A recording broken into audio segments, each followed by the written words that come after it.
Ya, halo Happy Investor. Di video kali ini kita akan membahas salah satu calon emiten yaitu PT Cemendo Gemilang dengan kode CMNT. Oke, pertama kita kenal dulu ya PT Cemendo Gemilang ini perusahaan apa sih? Sekilas kita lihat bahwa kita singkat CMNT ini merupakan perusahaan yang bergerak di bidang utamanya itu manufaktur, pemasaran, distribusi produk. Produknya itu semen dan klinker dari Indonesia dan Vietnam. CMNT ini sendiri berdiri pada tanggal 4 Juli 2011. Nah, produsen ini di Indonesia ini merek dagangnya semen merah putih. Nah, selain ke Indonesia dan Vietnam, produk klinker yang ini juga diperdagangkan ke Cina, Bangladesh, dan Filipina. Oke, CMNT sendiri ini memiliki 6 pabrik terbesar di Indonesia, yaitu ada di Lebak dan Cilegon, daerah Banten, ada di Medan, ada di Gresik, dan juga di Bengkulu. Nah, CMNT ini telah terintegrasi secara vertikal dan saat ini memiliki infrastruktur power plant di Indonesia dan Vietnam. Nah, dengan manfaat memiliki terintegrasi secara vertikal ini sebenarnya menguntungkan bagi CMNT. Kenapa? Karena ini akan meminimalisir beban operasionalnya dari perusahaan ini sendiri.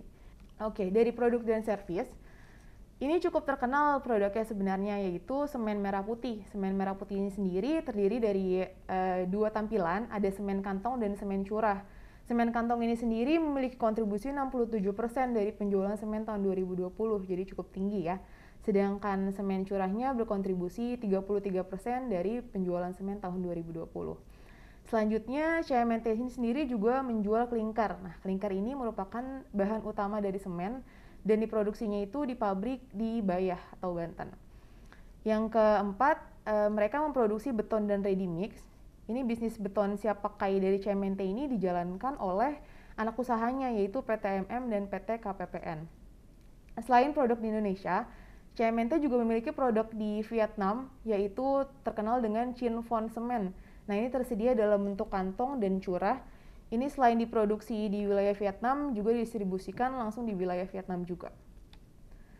Oke, kalau kita lihat di sini, PT Cimendo Gemilang ini masuk ke 10 besar capacity share di Indonesia. Di sini dia peringkat ke-5 yaitu sebanyak 50% dari capacity share semen seluruh Indonesia. Sementara nomor 1-2 masih diduduki oleh pemain terbesar di industri semen. Oke, kita masuk secara struktur IPO-nya. Jadi CMNT ini IPO dengan jumlah saham 2,7 miliar lembar. Ini cukup besar ya. Dan dengan presentasi IPO-nya 15%, harga nominalnya 500, harga penawarannya ini masih di kisaran 600 sampai 800 sejauh video ini dibuat. Nilai IPO-nya itu nanti akan didapatkan sebesar 2,17 triliun. Metode IPO-nya menggunakan IPO dengan penjamin emisinya di sini ada Ciptadana Sekuritas, Mandiri Sekuritas, dan penjamin emisinya UBS Sekuritas Indonesia. Nah, untuk pemegang sahamnya, yang paling terbesar ini ada dari WH Investment Pte Ltd. Nantinya setelah penawaran umum dia akan memegang saham sebesar 82,55%. Selanjutnya ada PT Grama Group yang akan memegang saham 2,45% dan 15%-nya akan dilepas ke publik. Dari schedule-nya sejauh ini yang kita dapat dari prospektus, masa penawaran ini sudah tanggal 9 sampai 19 Agustus 2021. Nah, ini beberapa tanggalnya masih indikasi ya. Terakhir yang kita update, indikasi tanggal efektifnya itu tanggal 27 Agustus 2021, indikasi masa penawarannya 31 Agustus sampai 2 September 2021, indikasi tanggal penjatahannya 2 September 2021, tanggal distribusi saham secara elektroniknya 3 September 2021, dan indikasi akan melantai di bursa itu tanggal 6 September 2021. Oke, IPO-nya untuk apa sih penggunaan dananya? Kita lihat di sini. Berdasarkan prospektus, kita lihat bahwa 58% dari dana IPO-nya akan digunakan untuk modal kerja. Sementara 17%, 11%, dan 6%-nya itu digunakan untuk pembayaran utang. Beberapa utang di sini. Jadi sekitar 34% dana yang didapatkan dari IPO akan digunakan untuk pembayaran utang. Sementara sisanya 8% akan digunakan untuk belanja modal. Oke, di sini ada keunggulan dari CMNT ini. Kelebihannya dia adalah pertama, CMNT ini memiliki posisi yang unik secara pasar, yaitu berada di 2 pasar Asia yang menarik secara fundamental. Kenapa di sini saya bilang menarik?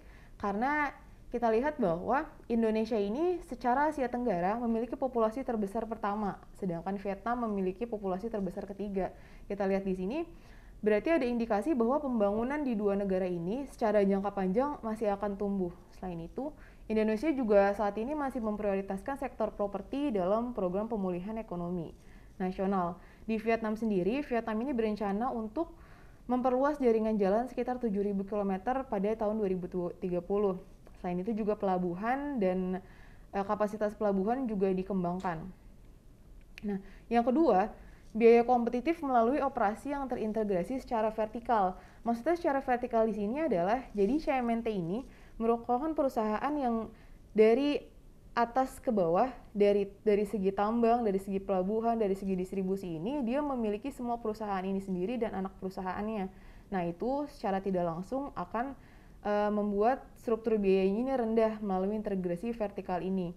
Nah, perseroan juga dapat memperoleh manfaat dari koordinasi yang mulus antar induk dan anak perusahaannya, dari mulai tambang ke pabrik, pabrik ke pelabuhan, dari pelabuhan hingga bongkar muat produk perseroan ini. Nah, perseroan juga di Vietnam ini menerapkan kebijakan tidak ada kargo kosong. Jadi kargo yang keluar dan kargo yang masuk itu semua harus terisi. Nah, ini efektif untuk menghemat biaya pengiriman. Terbukti kalau kita lihat di prospektus, 20% biaya pengiriman tahun 2020 itu terhemat 20%-an. Oke, yang ketiga, fasilitas perseroan ini termasuk lokasinya strategis, di mana di Indonesia sendiri, perseroan ini, CMNT ini memiliki pelabuhan sendiri di Pabrik Bayah di daerah Banten, jadi memudahkan untuk ekspor. Nah, kalau kita lihat di sini di grafik ini, di sini CMNT dikodekan dengan CG ya.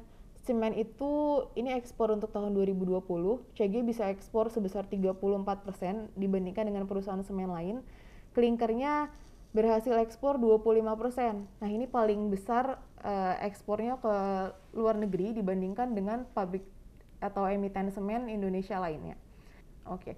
Resiko dari bisnis perusahaan ini, resiko utama masih dengan terkait pandemi COVID-19 dan beberapa resiko usaha seperti persaingan, perubahan teknologi, pasokan bahan baku, dan operasi. Yang ketiga ada resiko umum seperti kebijakan pemerintah, ketentuan negara lain, peraturan internasional, dan perubahan kurs valuta asing. Oke, sekarang kita bedah secara finansial, secara laporan keuangan. Di sini laporan keuangannya laba rugi, penjualan tahun 2020 itu meningkat 13% secara tahunan. Ini akibat didorong oleh penambahan sekitar 20 distributor baru. Didukung juga oleh kenaikan yang signifikan pada pelanggan retail dan lebih dari 100 perwakilan penjualan di seluruh wilayah Indonesia.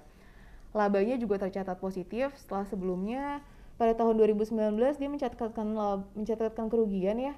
Nah, laba ini didukung oleh keuntungan bersih selisih kurs yang naik 77% secara tahunan. Kalau kita lihat dari posisi neracanya, ini ada penurunan pada total aset hingga 2,8% pada tahun 2020. Itu disebabkan oleh penurunan piutang kepada pihak berelasi. Sementara dari total liabilitiesnya justru mengalami kenaikan 0,2%, diakibatkan oleh penurunan utang usaha dan peningkatan pinjaman bank jangka panjang.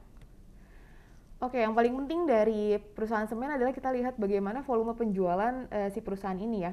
Kalau kita lihat 3 tahun ke belakang, 2018 ke 2020, volume penjualan ini cenderung stabil. Semennya ini di angka sekitaran 6.000-an ton. Tahun 2020 justru malah perseroan berhasil mencatatkan kenaikan. Ini didukung oleh penjualan pertumbuhan yang baik di Indonesia. Lalu untuk pertumbuhan volume penjualan klinker sendiri ini cukup signifikan ya. Kita lihat dari 1.000 ke 3.000 ini dipengaruhi oleh perkembangan pasar ekspor ke negara-negara importir klinker seperti Bangladesh dan Tiongkok. Dari rasio keuangan sendiri, kita lihat di sini bahwa perseroan memiliki net gearing rasio sebesar 246%. Ini bisa diindikasikan bahwa angka ini cukup tinggi ya, karena memang perusahaan memiliki level utang yang tinggi. Lihat lagi dari debt to equity rasionya juga cukup tinggi, tercatat 534%, dan current ratio ini sebesar 40%. Untuk return on asset dan return on equity-nya juga masih cenderung rendah di angka 0,6% dan 4,1%. Oke, sekian dari penjelasan calon emiten Semen 1 ini. Jika para investor berminat untuk membeli, bisa langsung cek aja di website IPO. Sekian dari kami, happy cuan!